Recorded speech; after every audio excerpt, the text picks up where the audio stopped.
আমি আপনাদের এখানে যখন এই যে মঞ্চে উঠছি তখন দেখলাম যে আপনার একটা পোস্টার জানি একটা ব্যানার লাগানো, আল্লামা মামুনুল হকের মুক্তি। আপনাদেরকে বুঝতে হবে কেন মামুনুল হক সাহেবকে এত ভয় পায়, এটা বুঝার বিষয়, জানার দরকার। আল্লামা ইবনে তাইমিয়া রাহিমাহুল্লাহ তিনি বলেছেন আলেম তিন প্রকার। আলেম কয় প্রকার? আলেম হলো তিন প্রকার। এক প্রকার আলেম, তাদেরকে বলা হয় উলামায়ে উম্মত। উলামায়ে উম্মত, উম্মত যেদিকে যায় আলেমের বক্তব্য সেদিকে চলে। উম্মত যদি বেদাতে লিপ্ত হয়, আলেম আইসা উম্মতকে আরো বেদাতে উস্কানি দেয়। উম্মত যেদিকে চলে, জনগণ যেটা চায়, যেটা বললে জনগণ খুশি হবে, সেই কথাটা, সেই বক্তব্যটাই দেয়। জনগণকে খুশি করা তার মাকসাদ, আল্লাহকে খুশি করার তার মাকসাদ নাই। ওই আলেমকে বলা হয় উলামায়ে উম্মত। আরেক প্রকার আলেম আছে, তাদেরকে বলা হয় উলামায়ে হুকুমত। উলামায়ে হুকুমত, হুকুমত মানে সরকার। সরকার, শাসকরা যা চায় তার পক্ষে দলিল দস্তাবেজ তৈরি করে, শাসকের তুষামতি করে, শাসকের অন্যায়ের পক্ষে তারা দলিল দিয়ে মানুষকে ভুল বুঝায়। শাসক জুলুম করে, তারা শাসকের পক্ষে প্রমাণ তৈরি করে জুলুমের পক্ষে অবস্থান নেয়, মজলুমের বিরুদ্ধে কথা বলে। তাদেরকে আল্লামা ইবনে তাইমিয়া বলেছেন তারা হলো উলামায়ে হুকুমত। আরেক দল আলেম নিষ্ঠাবান, আল্লাহর নবীর সত্যিকারের ওয়ারিস, তাদের নাম হলো উলামায়ে মিল্লাত। তাদের নাম কি? উলামায়ে মিল্লাত। উলামায়ে মিল্লাত হলো তারা যারা জনগণকেও তোয়াক্কা করে না, সরকারকে তোয়াক্কা করে না। গোটা দুনিয়ার শক্তি একদিকে, আল্লাহর কালাম, আল্লাহর কথা, নবীর সুন্নাত আর নবীর আদর্শের কথা বলে যায়। এতে তার মৃত্যু হবে না, ফাঁসি হবে, জেল হবে না, তার জীবন যাবে, এই পরোয়া করে না। তাদেরকে বলা হয় উলামায়ে মিল্লাত। আল্লামা ইবনে তাইমিয়া বলেন উলামায়ে মিল্লাতকে সব জায়গায় পাওয়া যায় না। উলামায়ে মিল্লাতকে যেখানে সেখানে পাওয়া যায় না। তিনি বলেছেন উলামায়ে মিল্লাতকে তিনটা জায়গায় পাওয়া যায়। কয় জায়গায়? তিন জায়গায় উলামায়ে মিল্লাতকে পাওয়া যায়।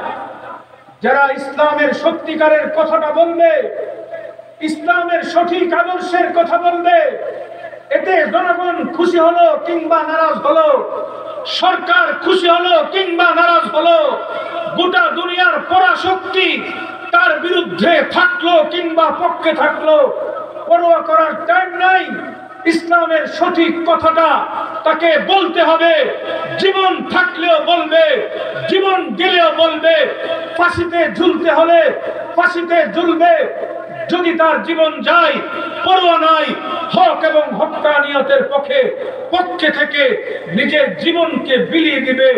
সেই ধরনের উলামায়ে মিল্লাতকে তিন জায়গায় পাওয়া যায়। তিনি বলেন এক জায়গা হলো কবরস্থান, গুরুস্থান। উলামায়ে মিল্লাত কোথায়? এক জায়গায় গুরুস্থানে পাওয়া যায়, কবরস্থানে। যারা ইসলামের সঠিক বার্তা এবং বাণী জনগণের কাছে পৌঁছে দিয়ে তারা মৃত্যুবরণ করে কিংবা শাহাদাত বরণ করে আল্লাহর দরবারে চলে গেছেন, তারা কবরস্থানে আছেন।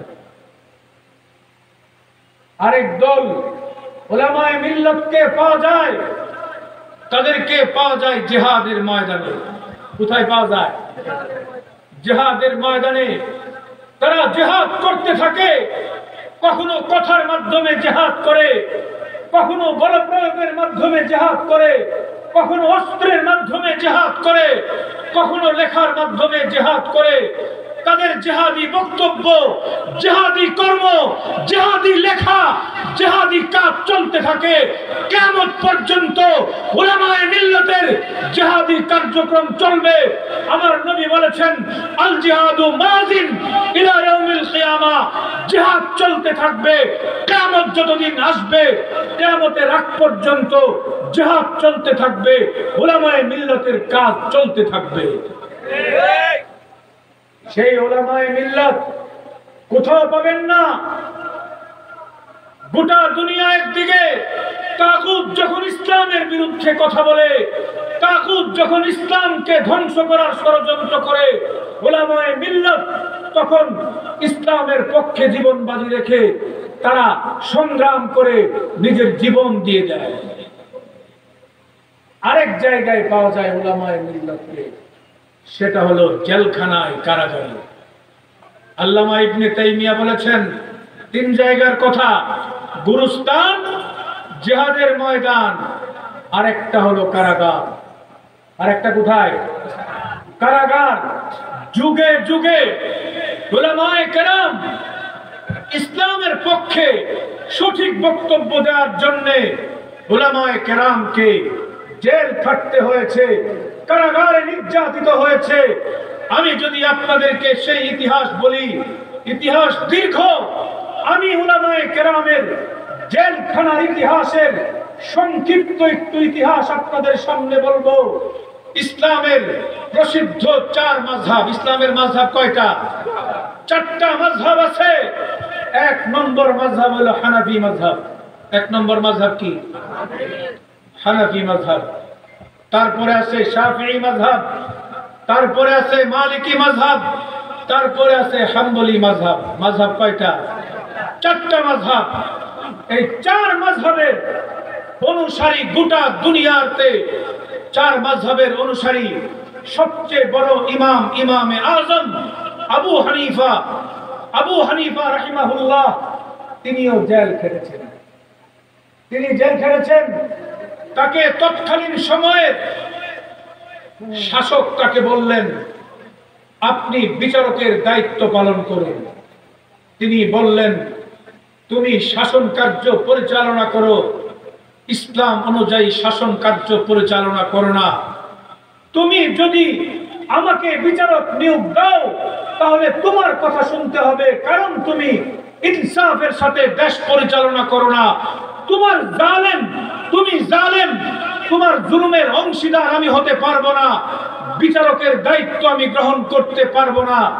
তৎকালীন সময়ের শাসক তাকে বন্দী করে, তাকে প্রতিদিন দুর্রা মেরে তাকে আঘাত করত। ইমামে আজমকে, আবু হানিফা রাহিমাহুল্লাহকে জেলখানায় নির্যাতন করে জেলখানায় তাকে শহীদ করা হয়েছিল। আজকে এক শ্রেণীর আলেম নামের কলঙ্ক। তারা বলতে চায়, যারা মজলুম হয়ে জেলখানায় নির্যাতিত হচ্ছে তারা নাকি ভুল করেছে। পরিষ্কার আমাদের বক্তব্য, ইমামে আজম আবু হানিফা যেইভাবে জেলখানায় নির্যাতিত হয়ে ভুল করে নাই, ইসলামের আদর্শকে সমুন্নত করেছেন।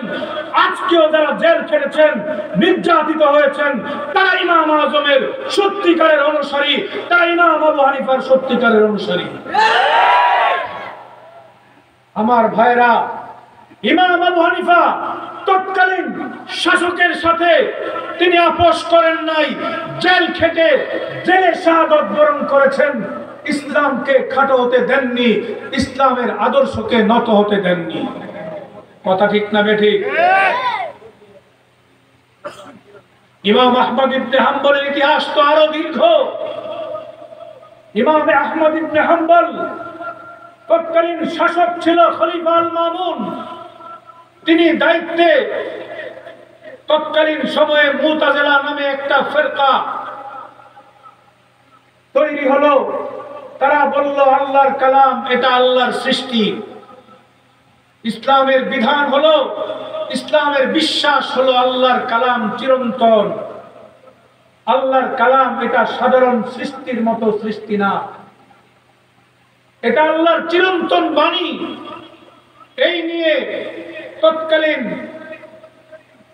আহলুস সুন্নাত ওয়াল জামাতের সাথে মুতাজিলা ফিরকার ইখতিলাফ হলো, মতবিরোধ হলো। খলিফা আল মামুন সে মুতাজিলাদের পক্ষে ছিল। তার সময়ে অনেক লোক সরকারের বিভিন্ন পদ পদবিতে মুতাজিলা সম্প্রদায়ের ওই ফিরকার লোক সরকারের বিভিন্ন গুরুত্বপূর্ণ দায়িত্বে অধিষ্ঠিত হয়ে গেল। ইমাম আহমদ ইবনে হাম্বল যুগের শ্রেষ্ঠ ইমাম, তিনি ঘোষণা দিলেন এই কথা যারা বিশ্বাস করবে তারা ইসলামের মৌলিক আদর্শ থেকে বিচ্যুত হয়েছে, মুতাজিলারা ইসলামের দুশমন, তাদের সাথে কোনো আপোষ নাই। ইমাম আহমদ ইবনে হাম্বলকে জেলখানায় নেওয়া হলো। খলিফা আল মামুনের মৃত্যু হয়ে গেল। তারপরে আসলো খলিফা মুতাসিম বিল্লাহ। খলিফা মুতাসিম বিল্লাহ মামুনের মৃত্যুর পরে আহমদ ইবনে হাম্বলকে জেল থেকে মুক্ত করা হলো। খলিফা মুতাসিম বিল্লাহ আয়েশা আবার তাকে গ্রেফতার করলো। গ্রেফতার করে নির্যাতন, প্রতিদিন তাকে 110টা বুররা মারা হতো। একবার তাকে নিয়ে আসা হলো খলিফা মুতাসিম বিল্লাহর দরবারে। খলিফা মুতাসিম বিল্লাহ বললেন, যাও আহমদ ইবনে হাম্বলকে আমার কাছে নিয়ে আসো। আহমদ ইবনে হাম্বলকে নিয়ে আসা হলো। আহমদ ইবনে হাম্বলকে বলা হলো, তুমি বলো আল্লাহর কালাম এটা সাধারণ সৃষ্টির মতো সৃষ্টি। তিনি বললেন যে না, এটা ইসলামের বিধান না, আমি কখনো এটা স্বীকার করব না। তাকে প্রতিদিন 110টা দুর্রা মারা হতো। তিনি অজ্ঞান হয়ে যেতেন। তাকে আবার পানি ঢেলে জ্ঞান ফেরানো হতো, আবার প্রস্তাব দেওয়া হতো, তুমি বলো আমাদের দাবি তুমি সমর্থন করো। ইমাম আহমদ ইবনে হাম্বলের একটাই কথা, জীবন যেতে পারে, ইসলামের আদর্শ থেকে আমি বিচ্যুত হতে পারবো না। তারপরে খলিফা মুতাসিম বিল্লাহ মারা গেল। তারপরে খেলাফতের দায়িত্বে আসলো আরেকজন ওয়াসিক বিল্লাহ, সেও নির্যাতন করলো। খলিফা ওয়াসিক বিল্লাহ তাকে একই ধারাবাহিকতায় আহমদ ইবনে হাম্বলকে নির্যাতন করলেন। দীর্ঘ 10 বছরের বেশি কারাগারে নির্যাতিত হলেন, ইসলামের আদর্শকে মাথা নত করতে দেন নাই, ইসলামকে ছোট হতে দেন নাই। নিজে যদি আপোষ করতেন, একটি বার যদি তিনি মেনে নিতেন, কিন্তু আজ পর্যন্ত এই যে ইসলামের সুমহান বিশ্বাস, আল্লাহর কালাম এটা সাধারণ সৃষ্টি না, এটা চিরন্তন বাণী। আল্লাহর কালাম খাটো হতো, আল্লাহর কোরআন ছোট হতো, আল্লাহর কথা ছোট হতো। ইমাম আহমদ বেঁচে যেতেন, আল্লাহর কালাম ছোট হয়ে যেত। তিনি নির্যাতন সহ্য করেছেন, জেল জুলুম নির্যাতন সহ্য করে আল্লাহর কালামকে সমুন্নত করেছেন। তারপরে ক্ষমতায় আসলো মুতাওয়াক্কিল আলাল্লাহ। সে আসার পরে তিনি যখন ক্ষমতায় আসলেন, তিনি মুতাজিলাদের ভুল বিশ্বাস এবং আকীদা বুঝতে পারলেন। বুঝে হযরত ইমাম আহমদ ইবনে হাম্বলকে মুক্ত করে দিলেন। ইসলামের বিধান সমন্বিত হলো। কিয়ামত পর্যন্ত মুতাজিলা আকীদা তারা বিকৃত হলো, নিন্দিত হলো। গোটা দুনিয়ার মুসলমানদের কাছে মুতাজিলারা চিহ্নিত থাকলো। কথা ঠিক না বেঠিক? আপনাদেরকে আমি প্রশ্ন করি, ইমাম আহমদ ইবনে হাম্বল তিনি যদি তিনি আপোষ না করে ভুল করেছেন না সঠিক করেছেন? কথা বুঝে শুনে বলতে হবে। ইমাম আহমদ ইবনে হাম্বল তিনি যদি একটিবার স্বীকার করে নিতেন, আল্লাহর কালাম ছোট হতো না বড় হতো? আল্লাহর কালাম ছোট হতো, ইমাম আহমদ বেঁচে যেতেন। ইমাম আহমদ ইবনে হাম্বল নির্যাতিত হয়ে আল্লাহর কালামকে সমন্বিত করেছেন। আরেকজন ইমাম মালিকি মাযহাবের ইমাম, তৎকালীন সময়ের শাসক, অন্যায়ভাবে শাসন গ্রহণ করলেন। আরেকজন খলিফাকে হত্যা করে তিনি শাসন গ্রহণ করলেন। স্পষ্ট ইমাম মালিক ফতোয়া জারি করলেন, কাউকে জুলুম করে, নির্যাতন করে, হত্যা করে ক্ষমতায় গ্রহণ করা, ক্ষমতায় অধিষ্ঠিত হওয়া ইসলামে সম্পূর্ণ হারাম। ইমাম মালিককে তৎকালীন শাসক জেলখানার মধ্যে নিয়ে নির্যাতন করলেন। এমন নির্যাতন ইমাম মালিককে করা হয়েছে, তাকে দুর্রা মেরে প্রতিদিন বেত্রাঘাত করা হতো। তার কনুইয়ের হাড্ডি, এই যে কনুইয়ের হাড্ডি, এটা আলাদা হয়ে গেছিল। তিনি মৃত্যুর আগ পর্যন্ত কনুইয়ের হাড়ে ব্যথা পেতেন। প্রতিনিয়ত কষ্ট করে তিনি দুনিয়া থেকে বিদায় হয়েছেন। আমি আপনাদেরকে জিজ্ঞাসা করতে চাই, গোটা দুনিয়ার মুসলমানরা 4 ইমামের অনুসারী। আমাদের ইমামরা ইসলামের পক্ষে, শাসকের বিরুদ্ধে সঠিক বক্তব্য দিয়ে, সঠিক কথা বলে, জেল জুলুম নির্যাতন সহ্য করে ইসলামের পক্ষে অবলম্বন করেছেন না বিরুদ্ধে করেছেন? ইসলামকে সমুন্নত করেছেন না ইসলামকে অবনমত করেছেন? ইসলামকে উঁচাই নিয়েছেন না ওনারা? যদি সেই সময়ে শাসকদের সাথে আপোষ করতেন, শাসকদের অন্যায় আর জুলুমকে তারা যদি স্বীকার করে নিয়ে নিজেরা আরাম আয়েশের জিন্দেগি বেছে নিতেন, পারতেন না? পারতেন। তিনারা এটা গ্রহণ করেন নাই। তিনারা ইসলামের সঠিক কথাকে জাতির সামনে উপস্থাপন করেছেন। আজকের উলামায়ে কেরাম তারাও সঠিক বক্তব্যটা জাতির সামনে, ইসলামের সঠিক আদর্শ তুলে ধরার কারণেই তাকে জেলখানায় নির্যাতন করা হচ্ছে। কথা ঠিক না বেঠিক?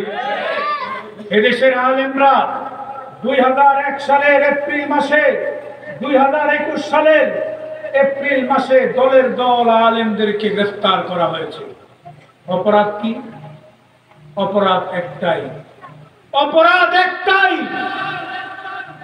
তারা পার্শ্ববর্তী দেশের আধিপত্যকে মেনে নিতে পারে না।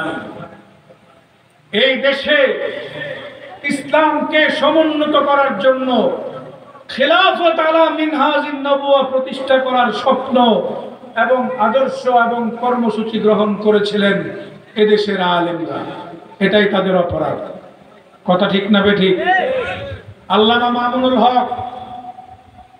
মামুনুল হক সাহেব, তার একটাই অপরাধ, তিনি বলেছেন আমি যে কাজ করি, আমি যে আন্দোলন করছি, আমি যে বক্তব্য দিচ্ছি, আমি যে কর্মসূচি গ্রহণ করছি, এই সব কিছুর উদ্দেশ্য হলো আমি দ্বীনকে, ইসলামকে বাংলার জমিনে বিজয়ী করতে চাই। কথা ঠিক না বেঠিক? তিনি তার আন্দোলনের নাম দিয়েছেন দ্বীন বিজয়ের আন্দোলন, দ্বীনকে বিজয় করার আন্দোলন। আমার ভাইরা, ইসলাম হলো একটা পূর্ণাঙ্গ জীবন ব্যবস্থা। এমন না ইসলামে শুধুমাত্র নামাজ, রোজা, হজ, যাকাতের বিধিবিধান আছে, আখিরাতে প্রাপ্তির বিধিবিধান আছে, দুনিয়াতে সুখ শান্তি, দুনিয়ার নিজাম, দুনিয়া কিভাবে চলবে, রাষ্ট্র কিভাবে চলবে, সমাজ কিভাবে চলবে, এই বিধান ইসলামের মধ্যে নাই। এমন অপূর্ণাঙ্গ দ্বীন ইসলাম না। ইসলাম হলো কমপ্লিট কোড অফ লাইফ, পূর্ণাঙ্গ জীবন ব্যবস্থা। ইসলাম কি? পূর্ণাঙ্গ জীবন ব্যবস্থা। এই পূর্ণাঙ্গ জীবন ব্যবস্থা বাংলার জমিনে কায়েম করার জন্য আল্লামা মামুনুল হক হাফিজাহুল্লাহ তিনি একটা আন্দোলন শুরু করলেন।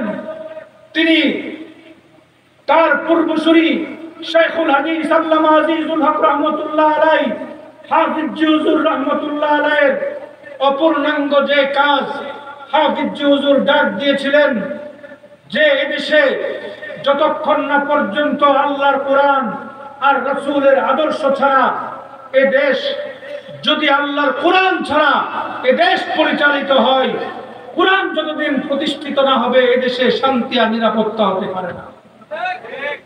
হাফিজ হুজুর বলেছিলেন রাষ্ট্রে ইসলাম প্রতিষ্ঠা করা এটা হলো আহাম্মুল ফরায়েজ, এটা হলো আহাম্মুল ফরায়েজ। খিলাফত আলা মিনহাজিন নবুয়া প্রতিষ্ঠা করা এটা আহাম্মুল ফরায়েজ, ফরজ সমূহের মধ্যে অত্যন্ত গুরুত্বপূর্ণ ফরজ। শাইখুল হাদিস আল্লামা আজিজুল হক রহমাতুল্লাহি আলাইহি এই কাজ শুরু করেছেন, হাফিজ জি হুজুর শুরু করেছেন, আল্লামা মামুনুল হক এটাকে বিন্যস্ত এবং এটাকে আরো সুসংগঠিত করার জন্য কাজ শুরু করেছিলেন। গোটা দুনিয়ার তাগুত এবং কাফেররা সবচেয়ে বেশি কোন জিনিসটাকে ভয় পায় আপনারা জানেন? গোটা দুনিয়ার কাফেরদের সবচেয়ে ভয়ের কারণ হলো আল্লাহর জমিনে আল্লাহর খেলাফত প্রতিষ্ঠিত হওয়া। হযরত শাইখুল হিন্দ মাহমুদ হাসান দেওবন্দি নাম শুনেছেন? শাইখুল হিন্দ মাহমুদ হাসান দেওবন্দি ইংরেজদের আমলে মাল্টার জেলে তাকে নেওয়া হলো। মাল্টার জেলখানায় দীর্ঘদিন তিনি জেল খেটেছেন। শাইখুল হিন্দ সম্পর্কে বলা হয় তিনি এতটা জেলখানায় নির্যাতিত হয়েছিলেন, তাকে জ্বলন্ত অঙ্গারের মধ্যে তাকে নির্যাতন করা হতো। তাকে যখন গোসল দেওয়া হয়েছিল মৃত্যুর পরে, তার পিঠের মধ্যে জ্বলন্ত অঙ্গারের যে আগুনের যে ছ্যাঁকা দিয়েছিল, গোটা পিঠটা এটা জর্জরিত হয়েছিল। শাইখুল হিন্দ জীবদ্দশায় এগুলা কাউকে দেখার নাই। তাকে যারা গোসল দিয়েছে তারা বলেছে শাইখুল হিন্দের পিঠের মধ্যে তার হাড্ডি আর চামড়ার মধ্যে এক রত্তি মাংস ছিল না।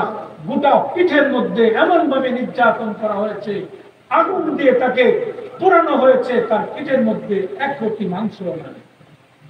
সেই শাইখুল হিন্দ রহমতুল্লাহ আলাইহি যখন জেলখানায় বন্দী, একজন ইংরেজ অফিসার তার ডিউটি করে তাকে জিজ্ঞাসা করলেন, শাইখুল হিন্দ, আচ্ছা তোমরা বলো তো, তোমরা কেন মুসলমানদের খেলাফতকে এত ভয় পাও? তোমরা কেন মুসলমানদের খেলাফতকে ভয় পাও?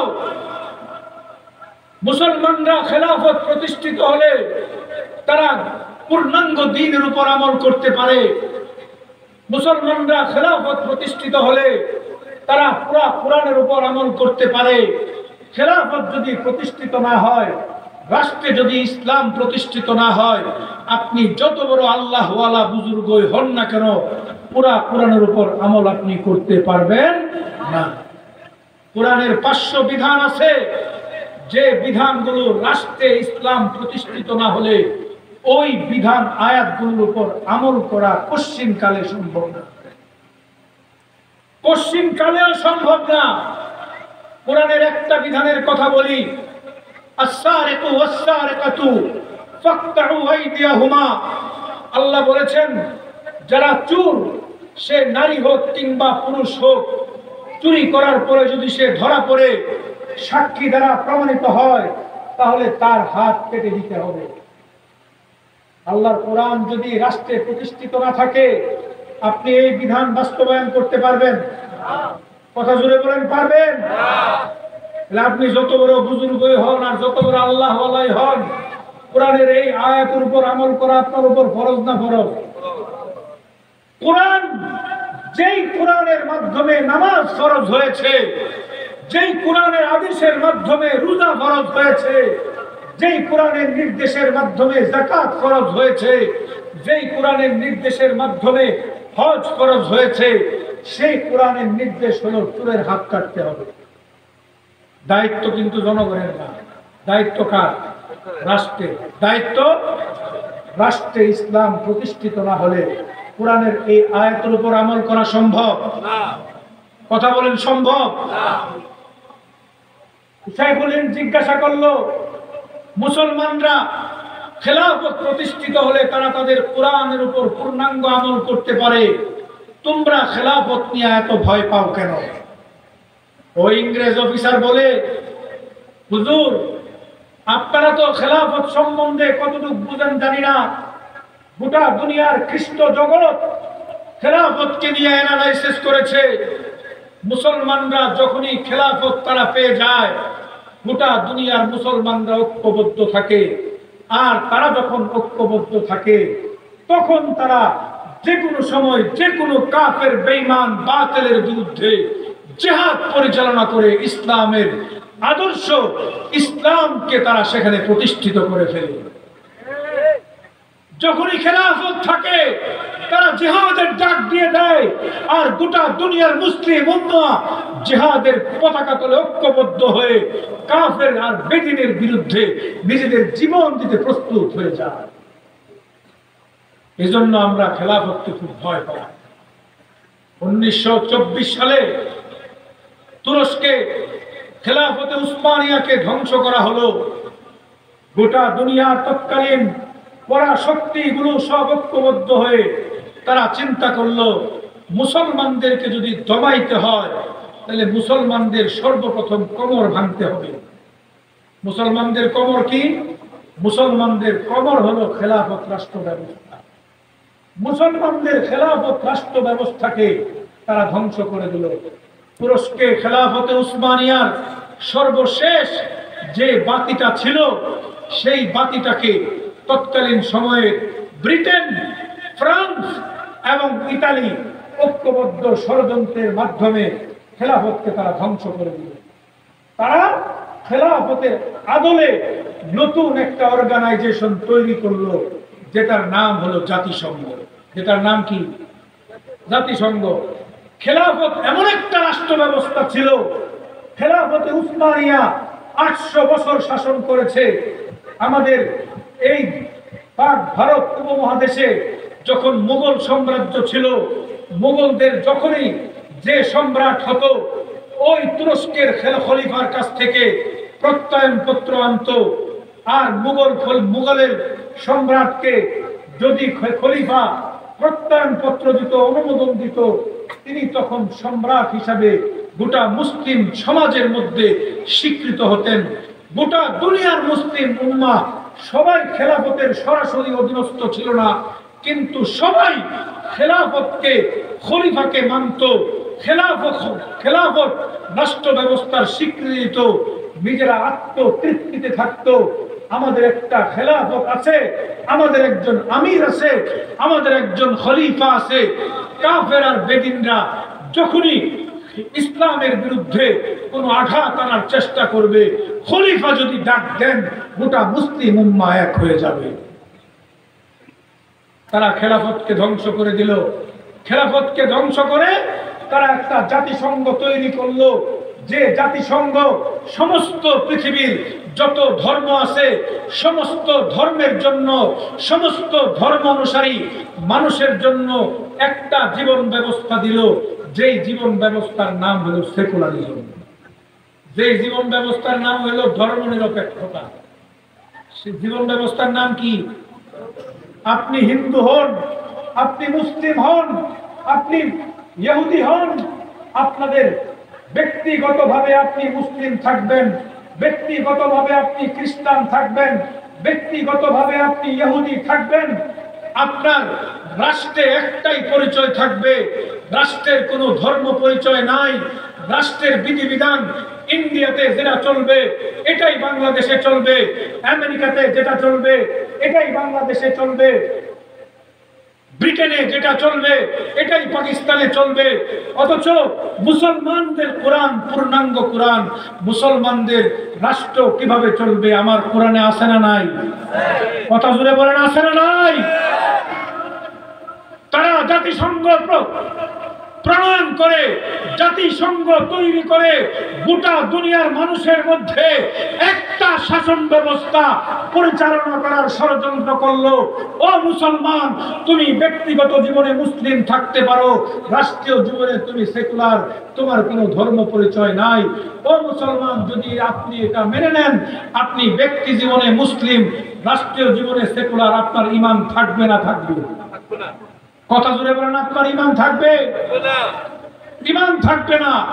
তারা আপনাকে এমন একটা শাসন ব্যবস্থা দিল যে তুমি যদি রাষ্ট্রীয়ভাবে ক্ষমতায় যাইতে চাও, আমার জাতিসংঘের স্বীকৃতি লাগবে। তুমি যদি নতুন দেশ বানাইতে চাও, খেলাফত ব্যবস্থা থেকে যেভাবে স্বীকৃতি লাগতো মুসলমান শাসকদের, তারাও ঠিক তেমনি খেলাফতের আদলে বিশ্বের মুসলমানদেরকে, বিশ্বের গোটা দুনিয়ার সকল রাষ্ট্রকে নিয়ন্ত্রণ করে এমন একটা জীবন ব্যবস্থা দিয়েছে, মুসলমানরা আত্মভুলা, তারা আত্মপরিচয় ভুলে গিয়ে খ্রিস্টানদের তৈরি জীবন ব্যবস্থায় অভ্যস্ত হয়ে শান্তি আর নিরাপত্তার পথ খুঁজে। ও মুসলমান, আপনি তাদের তৈরি পথে কখনোই শান্তি আর নিরাপত্তা পাবেন না। আল্লাহর কোরআন বলতেছে, আল্লাহর কোরআন বলে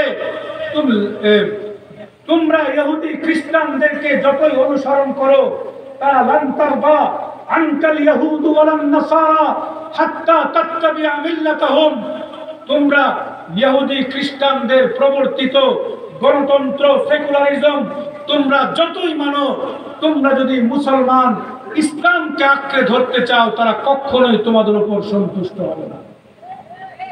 এজন্য মুসলমানদের উচিত হলো মুসলমান রাষ্ট্র পরিচালনা করবে ইসলামের আদর্শ অনুযায়ী। কথা ঠিক না বেঠিক? আল্লামা মামুনুল হক হাফিজাহুল্লাহ তিনি এই দেশে ইসলামকে রাষ্ট্রীয়ভাবে প্রতিষ্ঠার জন্য খেলাফত আলা মিনহাজিন নবুওয়া প্রতিষ্ঠা করার জন্য ডাক দিয়েছিলেন। এই জন্য তারা চিন্তা করলো মামুনুল হককে আর বাইরে রাখা যায় না। কথা ঠিক না? মামুনুল হককে এখন জেলখানায় বন্দী করতে হবে, কারণ খেলাফত যদি প্রতিষ্ঠিত হয়ে যায়, মুসলমানরা ঐক্যবদ্ধ হয়ে যাবে। 648 হিজরি তাতার বাহিনীর নাম শুনছেন, মঙ্গল। বাগদাদের খেলাফতকে তারা ধ্বংস করলো। বাগদাদের খেলাফত 648 হিজরিতে যখন ধ্বংস করে দিল, তৎকালীন সময়ের উলামায়ে কেরাম তারা মহা চিন্তায় পড়ে গেল। ওই সময় দুর্ধর্ষ কুখ্যাত এক সন্ত্রাসী বাহিনী পৃথিবীতে আবির্ভাব হলো। তাদের নাম হলো তাতার। তাদের প্রধান নেতা হলো চেঙ্গিস খান। চেঙ্গিস খানের নাতি হালাকু খান খেলাফতে আব্বাসিয়ার রাজধানী বাগদাদে হামলা করলো। কি নৃশংস হামলা! 40 দিন তারা ধ্বংসযজ্ঞ পরিচালনা করলো। বাগদাদের রাস্তাঘাটে মুসলমান নারী, পুরুষ, শিশু, বৃদ্ধ তাদের লাশ এমন ভাবে পড়ে থাকলো, বাগদাদে আর কোনো মুসলমান অবশিষ্ট নাই। গুটি কয়েক মুসলমান বাগদাদে ছিল, 40 লক্ষ মুসলমানকে তারা হত্যা করলো। মুষ্টিময় কিছু মুসলমান তারা বেঁচে ছিল, রাস্তায় পচা দুর্গন্ধে তারাও মহামারীতে আক্রান্ত হয়ে গেল। গোটা দুনিয়ার কুফফাররা, কাফের, বেঈমানরা তারা বলল, মুসলিম ধর্ম, মুসলমানদের শক্তি একবারে ধূলিসাৎ হয়ে গেছে। কিয়ামতের আগ পর্যন্ত মুসলমানরা কখনোই সোজা হয়ে দাঁড়াতে পারবে না, তারা আর কোনোদিন দাঁড়াতে পারবে না। মুসলমান শেষ।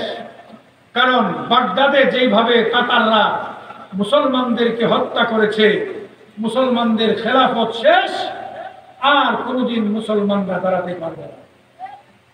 তৎকালীন সময়ের পীর মাশায়েখ বুজুর্গরা চিন্তা করলো, খেলাফত ছাড়া মুসলমান কখনো টিকে থাকতে পারে না। রাষ্ট্রীয়ভাবে ইসলাম যদি না থাকে, মুসলমান আত্মপরিচয় জানে না, তারা ইহুদি খ্রিস্টানদের অনুসারী হয়ে যায়। নামে মাত্র মুসলমান থাকে, কাজে কর্মে তারা ইহুদিদের অনুসারী হয়ে যায়। ও মুসলমান, আজকে বাংলাদেশের অবস্থা দেখলে আমরা এটা কি দেখতে পাই না? নামে কাজে কর্মে আমরা কতটুকু ইসলাম মানি। নামে আমরা আব্দুল্লাহ, আব্দুর রহমান, কাজে কর্মে ইহুদি খ্রিস্টানদের সমস্ত আদর্শ আমরা মানি। কথা ঠিক না বেঠিক? ইহুদি খ্রিস্টানরা যেভাবে সমাজ চালায়, আমরাও সেভাবে চালাই। ইহুদি খ্রিস্টানরা যেভাবে বিচার কার্য চালায়, আমরাও সেভাবে চালাই। ইহুদি খ্রিস্টানরা যেভাবে অর্থ ব্যবস্থা চালায়, আমরাও সেভাবে চালাই। ইহুদি খ্রিস্টানরা সুদভিত্তিক ব্যাংকিং ব্যবস্থা চালায়, আমরাও সুদভিত্তিক ব্যাংকিং ব্যবস্থা চালাই।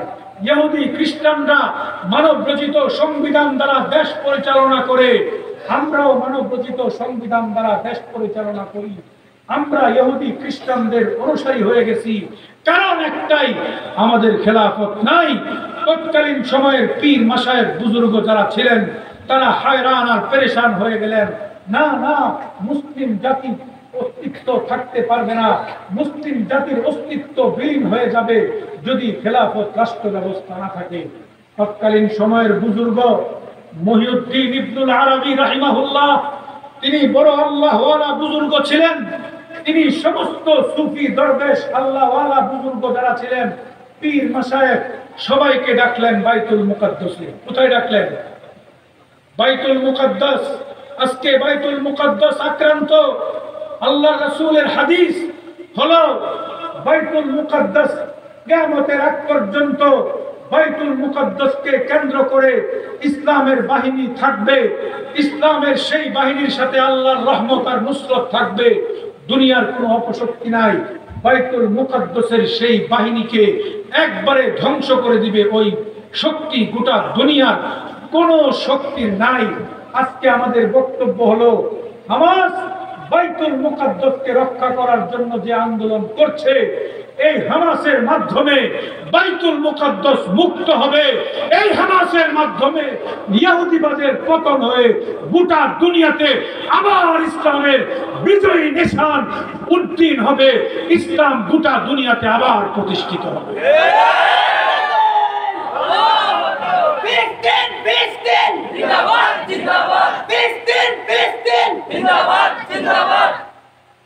বাইতুল মুকাদ্দাসে মহিউদ্দিন ইবনুল আরবী ইতিহাসের বাঁকে বাঁকে পাওয়া যায়, ইসলাম যখনই ক্ষতিগ্রস্ত হয়েছে, বাইতুল মুকাদ্দাসকে কেন্দ্র করে ইসলামের নতুন বিজয় যাত্রা শুরু হয়েছে।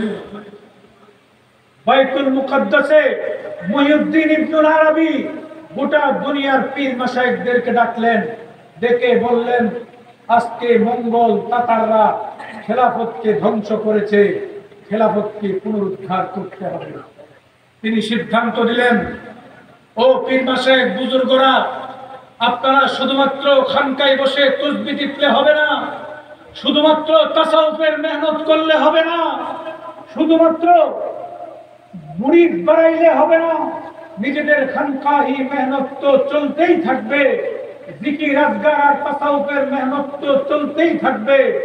তাসাউফের মেহনতের সাথে এখন নতুন ভাবে গোটা দুনিয়াতে ছড়িয়ে পড়তে হবে, গোটা দুনিয়ায় অনুসন্ধান চালাইতে হবে মুসলিম কোন বাহিনীর মধ্যে আগামী দিনের নেতৃত্বের সম্ভাবনা আছে, সেই বাহিনীকে খুঁজে বের করতে হবে।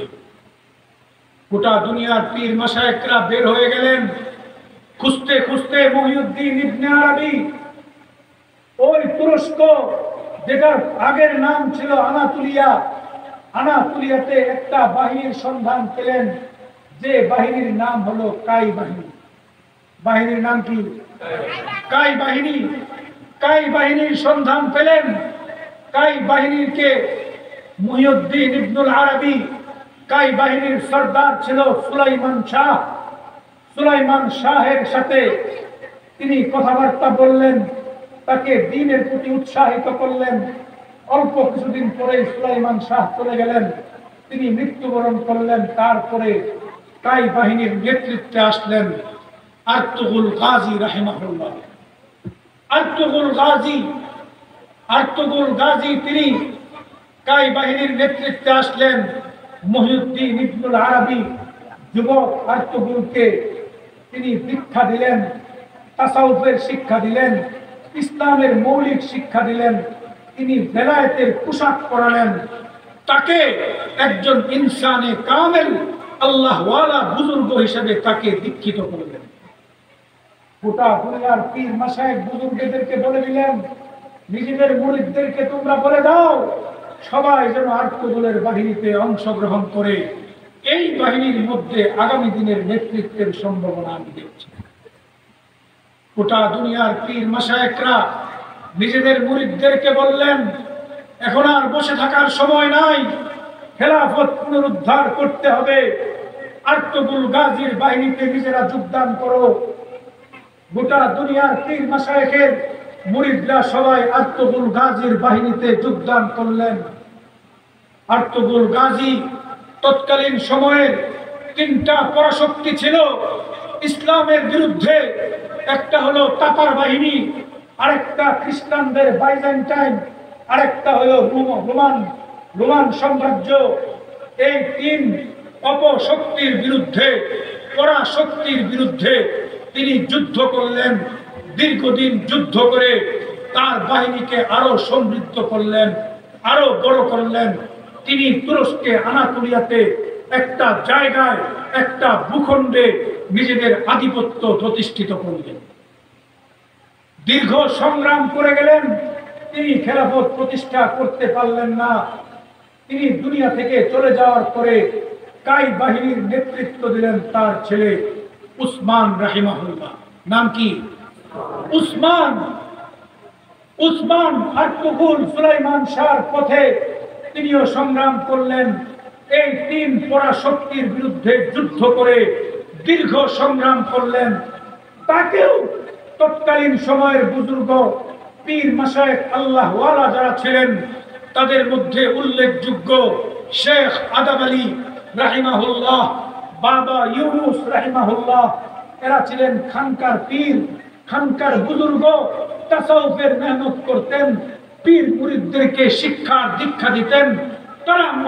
তারা তাদের বুজুর্গ, তাদের মুরিদদেরকে বললেন, যাও সবাই উসমানের বাহিনীতে যোগদান করো। ইতিহাসের পাতায় পাওয়া যায় তৎকালীন সময়ের ভারতবর্ষের যে সকল বুজুর্গ তাসাউফের মেহনত করতেন তাদের